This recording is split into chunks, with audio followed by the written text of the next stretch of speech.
आजच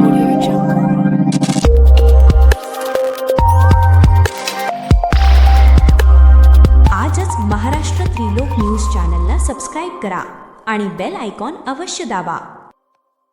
काय काय सेवा देण्यात आल्या आणि कशा माझी सहकारी राजकुमार पाटील यांनी सांगितलं आमदार साहेबांचा वाढदिवस हा 12 जुलैला आहे. पण 1 जुलैपासून कार्यक्रमाची जी संकुला चालू आहे ती वेगवेगळ्या विभागात असेल, पनवेल असेल, पालघर असेल, रामोशी असेल, पनवेल असेल, अशा अनेक शहरात सगळ्या रोडमध्ये चालू आहे. आम्हाला ही संधी कधी देत आहे म्हणून आम्ही तिथं तारखा ॲक्च्युली सगळे कार्यकर्ते मागवतो. तिथं आम्हाला एक 5 तारखेला मिळेल. आम्हाला करायचं होतं 11 किंवा 12. पण त्या दिवशी ती संधी मिळणार नाही आम्हाला ही माहिती होती. तर ती आम्हाला आज 5 तारखेला मिळेल. माझे सर्व कार्यकर्ते ठरवून 5 तारीख आपल्याला मिळाली. शॉर्ट पिरियडमध्ये तारीख मिळाली तर आपण ती करायची.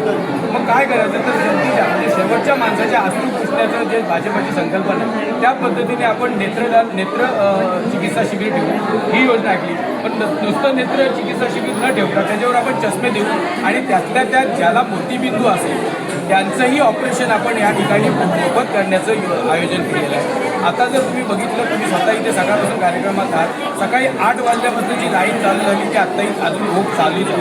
म्हणजे जवळजवळ आपण एक 600-700 लोकांपर्यंत आता आपण पोहोचलो, ज्यांना आपण छत्र्या, ज्यांना आपण चष्मे, ज्यांना आपण मोतीबिंदू म्हणजे मोतीबिंदूची काही संख्या आपल्याकडे आढळलेली आहे. त्यामुळे अशा सामाजिक उपक्रमाबद्दल सन्माननीय बाळासाहेब पाटील असतील किंवा आमदार विक्रांत पाटील असतील यांचे आम्हाला आदेशच आहे. कामोट्यातली जनता ज्या ज्या ठिकाणी जो नोडमध्ये कार्यकर्ते आहेत त्यांनी त्या जनतेला कुठल्याही पद्धतीची व्यवस्था दुरावस्था किंवा कुठली अशी होऊ नये की त्यासाठी आपण काय करायला पाहिजे ते आम्हाला सातत्याने सांगितलं जातं.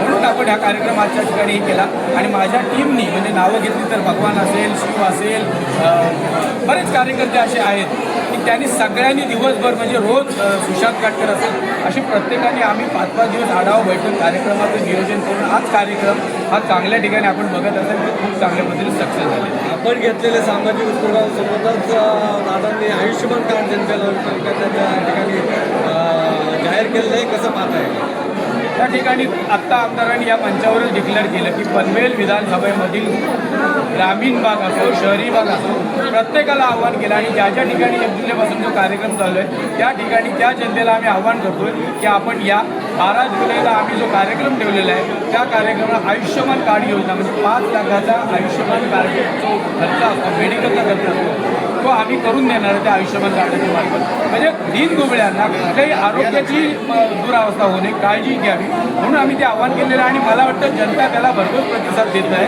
आणि सर्वांना मी पुन्हा आपल्यामार्फत आव्हान करतो की आपण सर्वांनी जे जे चॅनल बघतील, आपले खूप चॅनल फेमस आहेत, जे जे लोक बघतील त्यांना मी पुन्हा आव्हान करतो की आपण आयुष्यमान कार्ड भारत योजनेसाठी आपण या आणि आम्ही आपल्या सेवेसाठी सदैव तत्पर.